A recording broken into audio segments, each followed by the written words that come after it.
Hi, this is Paul from Pear Tree Education. Today's video is about student-centered learning. Like many aspects of 21st century learning, student-centered learning is fairly misunderstood. To judge whether a class is student-centered, you first and foremost have to ask yourself who's doing all the work in the classroom, the teacher or the student. If it's the teacher, then the class is teacher-centered. While the content of the class is extremely important to student-centered learning in that if the content is relevant to the students' lives, that makes it student-centered. The problem is, if it's all about the teacher doing all the talking and basically imposing ideas upon the students, then it's definitely not student-centered learning. In fact, in the student-centered classroom, the teacher has very little airtime. How many teachers out there have you seen that basically feed off their students, hanging on and listening attentively to their every word? While it's fantastic for students to admire their teachers, ultimately student-centered learning is about the students doing all of the work. After all, learning is about doing, so in order for your students to learn, they have to be doing the work, not the teacher. We need to get away from this teacher telling the kids just how things are or imposing their views upon the students and allowing the students to basically have the freedom to discover things for themselves. In a nutshell, project-based learning is the best way to implement student-centered learning because the students are in control of the project. And I'm going to come back to that later on. But firstly, just to kind of indicate, what are the signs of a teacher-centered class? Well, as I've said, in a teacher-centered class, the teacher's doing all of the work, they're doing all of the talking. Even if the students say something, the teacher will frequently interrupt the student or finish what they're saying, or perhaps even correct their point of view and actually point out where that student's wrong, because those views conflict with the teacher's own. The teacher may give good marks on papers where the students are agreeing with what the teacher believes, and bad marks to students that have an opposing view to the teacher, regardless of the quality of the writing. Ultimately, it's quite hard to avoid teacher-centered classes because it's human nature to teach what you believe to be important. And as a result, classes are highly politicized.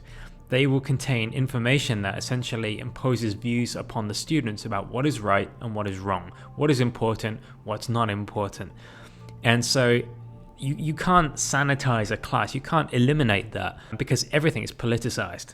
But at the same time, you can't be a hypocrite. You can't ask your students to be open-minded when you yourself are highly judgmental. You have to give room in your class for students to have views that oppose yours.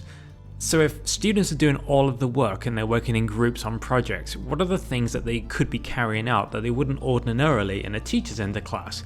Well, firstly, there's clearly more student talking time. The communication process is highly complex because they're working in pairs, they're working in groups, they're communicating verbally and in written form. They give presentations, so there's a public speaking element to the class. They're doing peer teaching or even teaching a whole class. They have to defend an opinion because that opinion is going to differ from other people. They may have to negotiate because they're working in groups, and when you're coming up with a group idea, you have to be able to make compromises and also defend your position when you believe so strongly that something should be included or things should be done a certain way. There's a huge element of researching involved. Rather than the teacher presenting you with all the facts, you have to be the one that goes out and finds those facts. Then you have to sort through them, use critical thinking to decide what facts are accurate, which facts are inaccurate or biased. You have to be able to amalgamate that data. You have to be able to form informed opinions based on the data that you've found. All of the researching, communicating online, and using computers for presentations and for your papers, these are developing computer skills that perhaps you wouldn't ordinarily have had so much use for. There's clearly a huge amount of teamwork involved when you're working on group projects. There's problem solving, there's organization and planning involved. You don't just go ahead and do the project. You have to essentially organize your team, who's going to play what role, and also what are the stages of the project that you're going to go through and what are the timings for those projects. So there's time management involved as well. I mentioned on a previous video about student collaboration, how in, for example, lit circle classes, students play different roles. And this is no different from any classroom. The roles may change somewhat depending on what the content of the class is. So in a lit circle class, you can have things like character captains and culture connectors, where that wouldn't be very relevant in other classes. So essentially you have these roles that maybe set roles that the teacher has already created, or the students may just invent roles themselves based on the need of the group. The greatest thing about student-centered learning is that students have the chance to learn by doing, and more than this, they have the chance to learn by making mistakes. they're not given facts. They're not being told, this is how it is, now write about that. They basically have to go out there and find out for themselves. They have to create projects that may ultimately be failures, but they learn by going through that process. They learn by making mistakes in their groups on how not to work in a team, and then find out, well, we shouldn't have done that. You have to go through that kind of evaluation process of self-evaluation at the end of every project. Now, of course, we can't escape the fact that the teacher's in the room. The teacher's role, as I've mentioned on other videos, is there to act as a mentor. There is obviously instructional work that needs to be done by a teacher. It just shouldn't take up entire classes for week upon week. The teacher's there essentially to present the minimal information just to get the students to understand something and then get them working, get them doing something. And so much of what teachers do at the moment in the classroom could be done by the students. It's just that the teachers just can't let go of control. They feel like they have to be constantly at the front of the class. Even when the students are at the front of the class, the teacher's up there with them. Why? The teachers shouldn't be anywhere near them, because essentially they're sharing the limelight that the students should be receiving.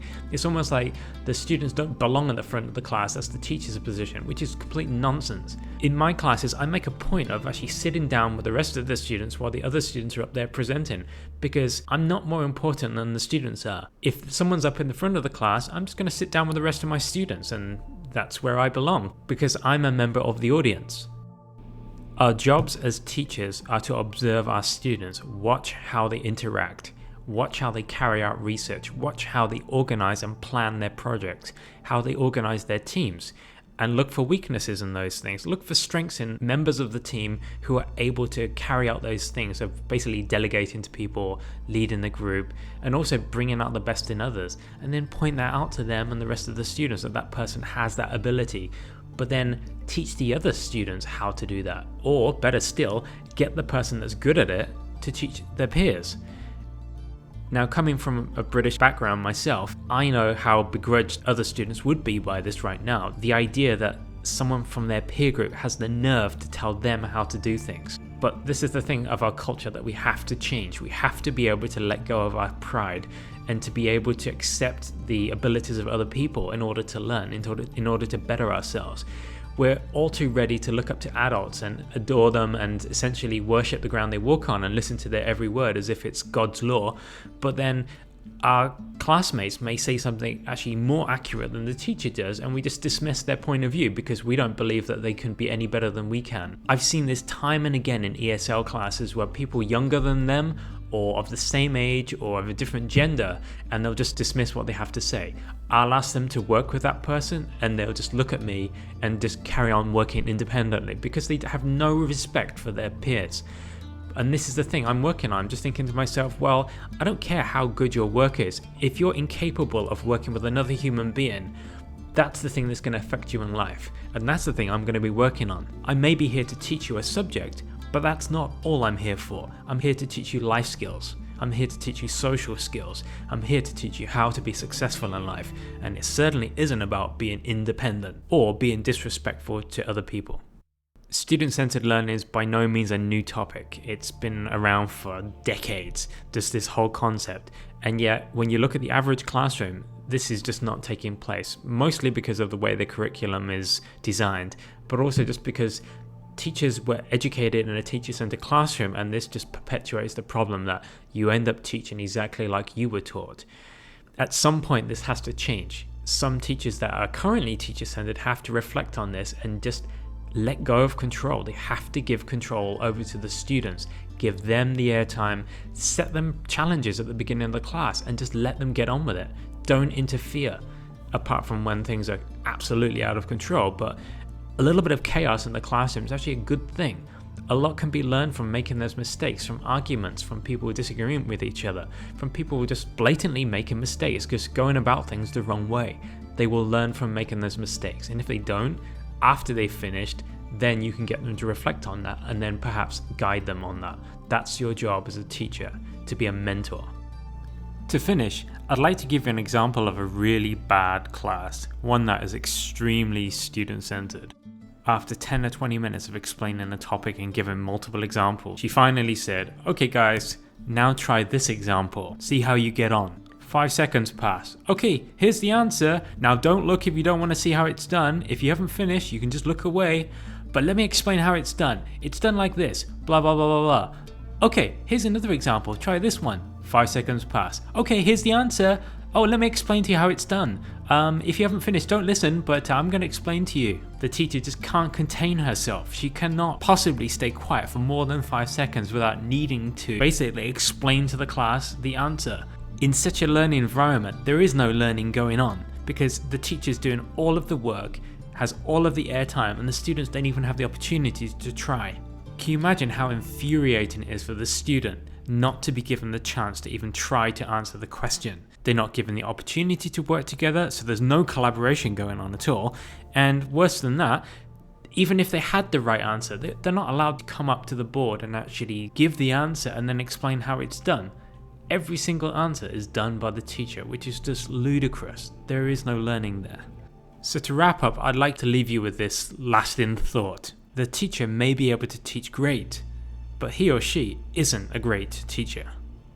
That's all for today's video. If you've enjoyed the video, I really appreciate a rating, and if you haven't already done so, you can subscribe above.